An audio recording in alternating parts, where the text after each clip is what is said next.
So now, just as we did with the reverse of the Great Seal on the back of the $1 bill, I'm going to examine the gematria, the occultic numerology involved in the 9/11 event.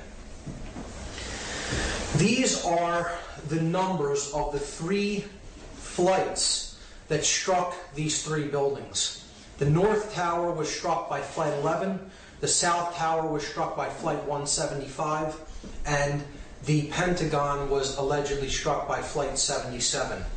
Now, there is another flight that was involved on that day that crashed in Shanksville, Pennsylvania by an unknown act of will, shall we say. And this was Flight 93, and it is my contention that Flight 93 was indeed headed for World Trade Center number 7, Building 7 of the Trade Center, not to Washington, D.C., as is claimed. And this, to me, makes much more sense than it heading toward Washington, D.C., because I believe it was there to strike a building that had already been wired to allegedly collapse, as the 2 Twin Towers were, and that was Building 7.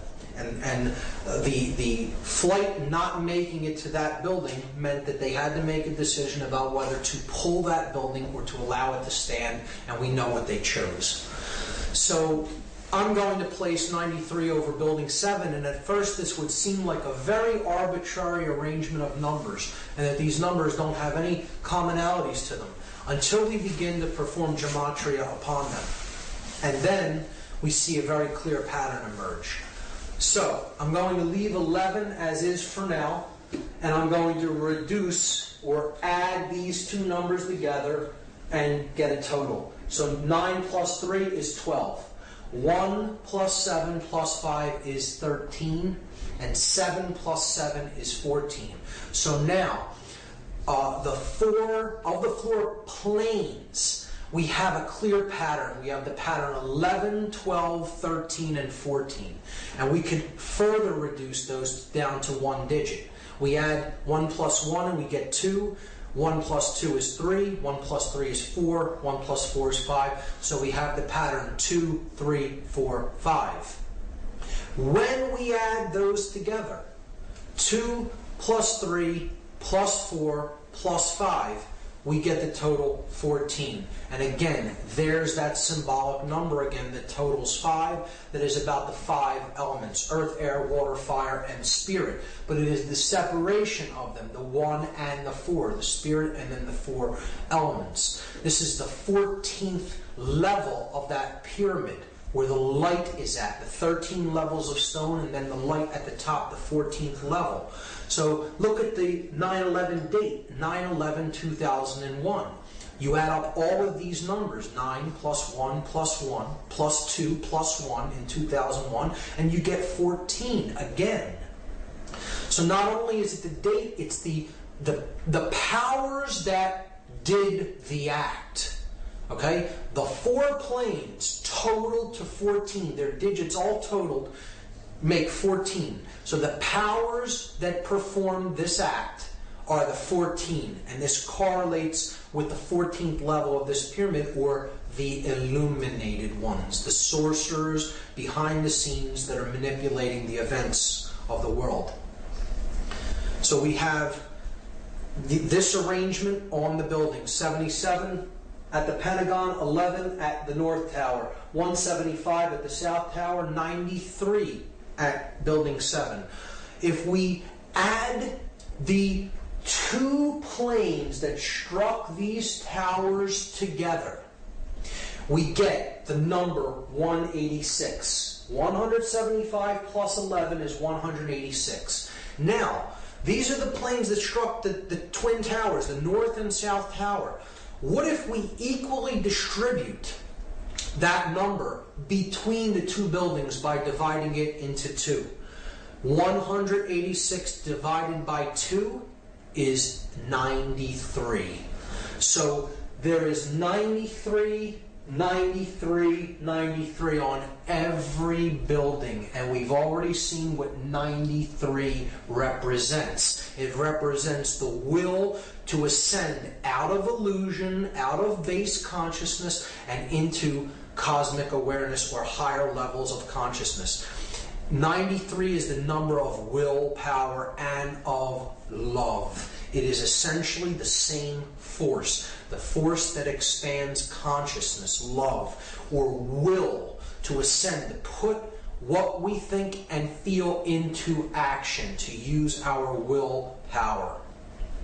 So we are left with only two numbers that symbolically represent the events of this day, 77 and 93. And these are two extremely significant occult numbers in numerology because they represent two completely different concepts. And we have to look at these two numbers as they relate to a third number, the number 777, which we've already seen is the number of God or completion or perfection. We saw that earlier. The 7 chakras, the 7 planets that can be seen with the naked eye, tripled for the 3 aspects of consciousness, unified as one to total 3. Again, it's the number of God, the number of completion, or the number of perfection. 93 in relation to this number 777.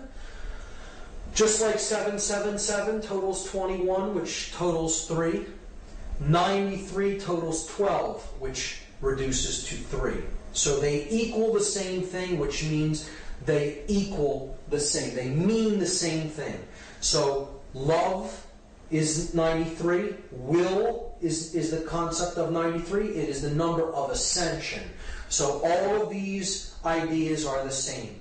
They mean the same thing. In gematria, when numerological additions total the same value, the words that they represent really mean the same thing. So 93 is 777, is love, is will, is ascension, is God, is completion, is perfection. These are all the same concept. The number 77 is very significant. It is the 14. It is the dark aspect of that light in the triangle, the ego, the all-seeing eye that is identified with building that pyramid upward, the physical form, the physical world, ruling, control, sorcery. It is the force of chaos. The number 77 represents chaos in all forms of occultism. It represents the sorcerer. It is the sorcerer's number. And it is the number of the beast in disguise. Why is that? Because if you fail, even if you succeed in one of the other two aspects of consciousness, in thought and emotion but not action, or in thought and action but no emotion, in the example of a sorcerer has no emotion, or even in emotion and action, but with no thought. That is base consciousness. That is the beast. You have not arrived at the 777. You have only arrived at the 77, which is 2/3 of completion, or it is 14 out of 21, 2/3, right? And this reduces in decimal to 0.666, repeating. So it is the number of the beast in disguise. The sorcerer is the beast. And this is encoded on the 3rd degree tracing board of Freemasonry. Here you see the tools that slayed Hiram Abiff. He is finally struck with the mallet, representing ignorance, the light going out, the third eye being struck. Put into the coffin, okay? The coffin is the spirit, where Hiram Abiff, the hey in Hebrew, representing 555, Hiram Abiff's number.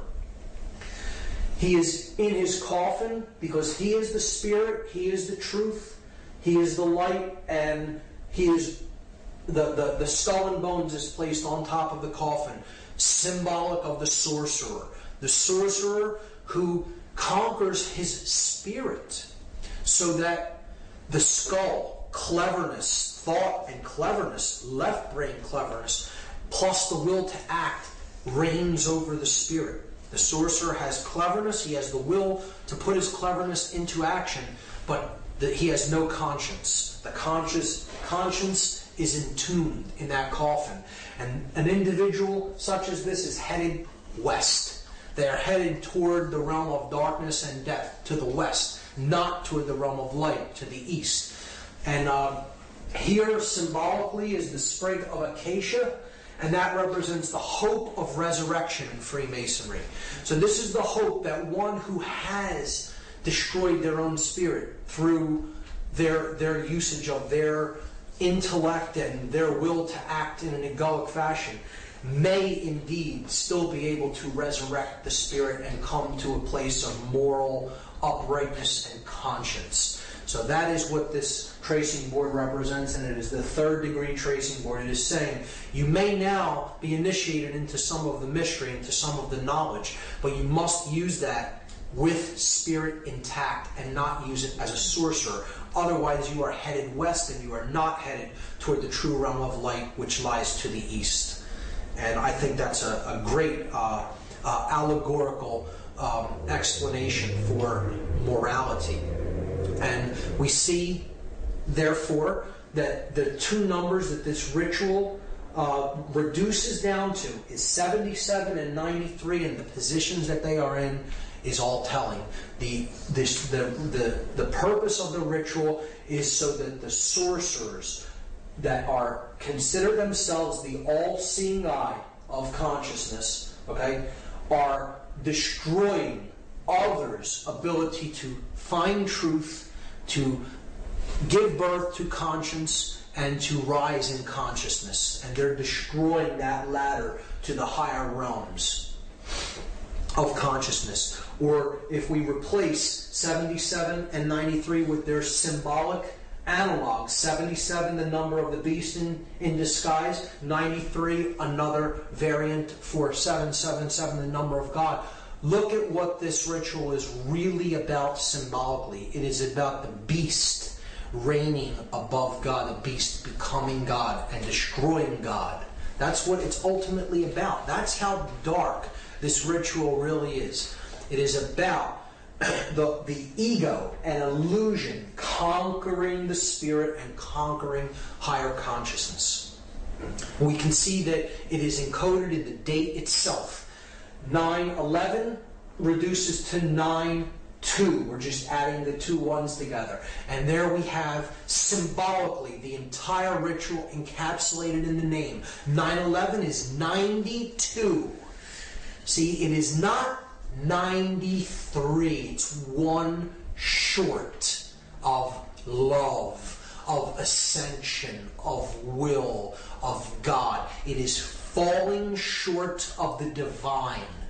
That's what this whole event was about. That the idea that human will is falling short, and now the time of the beast is upon us. See, 92 out of 93, falling short of love, will, ascension, God, reduces to 11 out of 12, which reduces to 2 out of 3, which again is the number of base consciousness. It is the number of the beast when it is reduced to its decimal format. And that's what the whole ritual of 9/11 was ultimately all about. It is about the destruction of the ladder to God, bringing down the Kabbalistic tree of life, the 10 Sephirot, 1, 2, and 7, bringing them down to destroy the ladder with which we can use to ascend in consciousness. It is about the destruction of the truth and the goddess, a human sacrifice ritual. Those people were ritualistically sacrificed in this evil doing. And it is about the destruction of the sacred feminine, of care, of truth. Another ritual to immolate the goddess of care. The goddess that represents the earth, Terra. Again, you hear politicians say, if you are not with us, you are with the terrorists. Tara, the goddess, the Mother Earth. Terra is the name for earth. If you're not with us, you're with those who side with the earth and the mother goddess.